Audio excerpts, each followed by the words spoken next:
Universitas Muhammadiyah Purwokerto telah mencatat sejarah panjang untuk mencapai unggul, modern, dan islami. Berawal dari Institut Keguruan dan Ilmu Pendidikan IKIP Muhammadiyah Purwokerto, UMP hingga di usia saat ini makin mendunia.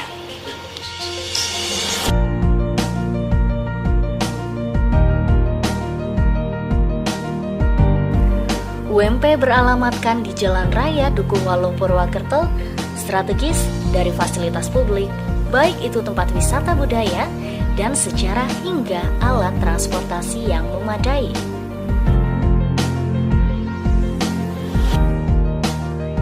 Salah satu pertimbangan memilih UMP tidak lain karena memiliki 11 fakultas dan 38 program studi.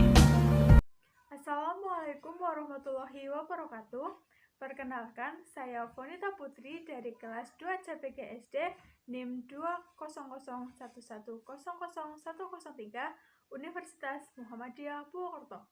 Di sini saya akan mempresentasikan mengenai keterampilan berbahasa Indonesia, yaitu keterampilan menyimak, meliputi pengertian dan tujuan dari keterampilan menyimak, keterampilan berbicara, meliputi pengertian dan tujuan dari keterampilan berbicara, keterampilan membaca, meliputi pengertian dan tujuan dari keterampilan membaca, keterampilan menulis, meliputi pengertian dan tujuan dari keterampilan menulis. Lalu, kita ulas mengenai hubungan antara keterampilan menyimak, berbicara, membaca, dan keterampilan menulis. A. Keterampilan menyimak. Apa sih pengertian keterampilan menyimak? Menyimak adalah kegiatan mendengarkan lambang-lambang lisan yang dilakukan dengan sengaja, penuh perhatian, disertai pemahaman, apresiasi, dan interpretasi untuk memperoleh pesan, informasi, memahami makna komunikasi, dan merespons yang terkandung dalam lambang lisan yang disimak. Lalu, ada tujuan keterampilan menyimak. Yang pertama, menyimak untuk belajar, yaitu menyimak dengan tujuan utama agar dapat memperoleh pengetahuan dari bahan simakan.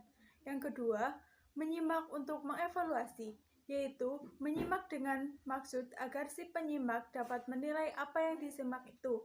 Yang ketiga, menyimak untuk mengapresiasi simakan. Yang keempat, menyimak untuk mengkomunikasikan ide-idenya sendiri. Yang kelima, menyimak untuk memecahkan masalah secara kreatif dan analisis. B. Keterampilan berbicara. Pengertian keterampilan berbicara. Keterampilan berbicara adalah sebuah kemampuan berbahasa dalam mengucapkan bunyi-bunyi artikulasi atau mengucapkan kata-kata untuk mengekspresikan, menyatakan, menyampaikan ide, pikiran, pendapat, dan perasaan kepada orang lain sebagai mitra pembicara. Tujuan keterampilan berbicara. Tujuan keterampilan berbicara secara umum adalah karena adanya dorongan, keinginan untuk menyampaikan pikiran atau gagasan kepada orang lain. Sedangkan tujuan keterampilan berbicara secara khusus ialah mendorong orang lain untuk bersemangat, mempengaruhi orang lain agar mengikuti atau menerima pendapatnya, menyampaikan sesuatu informasi kepada lawan berbicara, memberi kesempatan lawan bicara untuk berpikir dan menilai gagasannya. C. Keterampilan membaca. Apa sih pengertian dari keterampilan membaca? Pengertian dari keterampilan membaca adalah kapasitas seseorang dalam memahami, menafsirkan, membaca, dan memecahkan kode bahasa pada teks tulis. Selanjutnya, ada tujuan dari keterampilan membaca. Misi utama dalam membaca adalah untuk meraih informasi secara akurat dan baik dari sebuah teks. Dengan adanya tujuan atau misi dalam membaca, pembaca akan lebih mengerti apa yang sedang atau akan dibaca.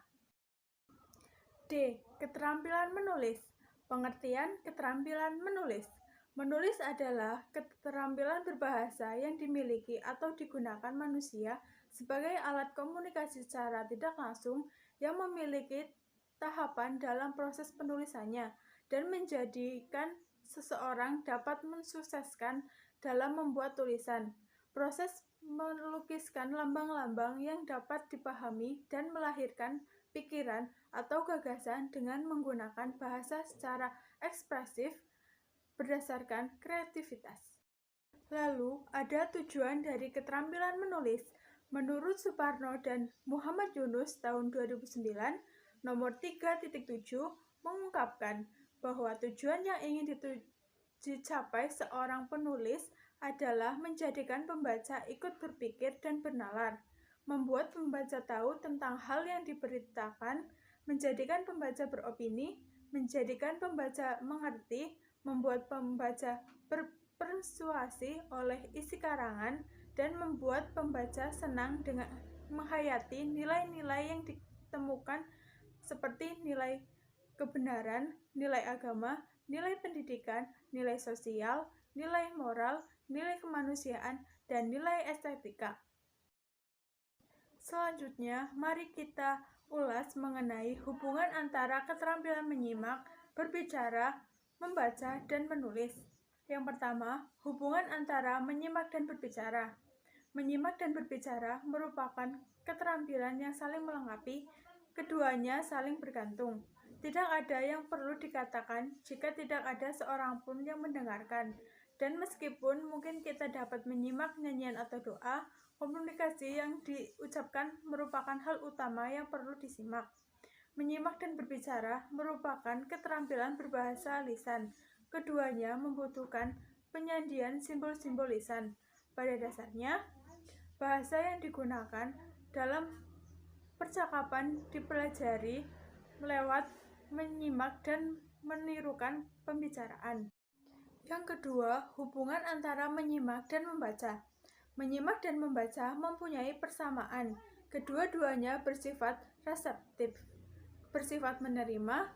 Perbedaannya, menyimak menerima informasi dari sumber lisan, sedangkan membaca menerima informasi dari sumber tulis. Dengan perkataan lain, menyimak menerima informasi dari kegiatan berbicara, sedangkan membaca menerima informasi dari kegiatan menulis. Yang ketiga, hubungan antara berbicara dan menulis. Berbicara dan menulis merupakan kegiatan berbahasa yang bersifat produktif.